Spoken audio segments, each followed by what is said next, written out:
Thank you. What I just want to add on what has already been said is that when South Sudan became member of the East African Community, one of the primary requirements is what we call roadmap for integration.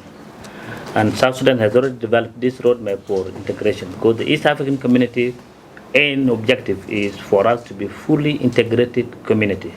One of the agendas that requires South Sudan integration is our implementation on health integration system. And so there are thematic issues that are required of us at a member state or a government for that matter to be implemented in order to qualify for integration into the community. One of them is the health system. And the recommendation as provided for in the roadmap is the establishment of relevant academic and scientific research centers, which is now a work taken up over by the Ministry of Health to do that, because some of the EAC member states have this health and research system, only us that have not.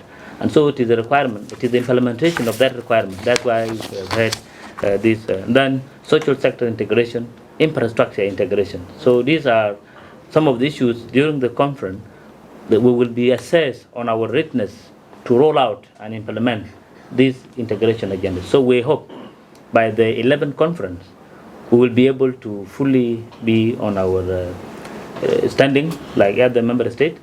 And this is why it is important that South Sudan should host this now, so that we can hear from already existing member states how far they have implemented their integration agenda. So the objective is for us to achieve the integration agenda, and we hope that will be there. Finally, on external funding, there's no single country in the world, including the United States or say the biggest economy, that operate on their own without participation of the development partners. So you are not there in isolation without the development partners. So what normally happens is that as a government, we have our primary obligation to take the lead.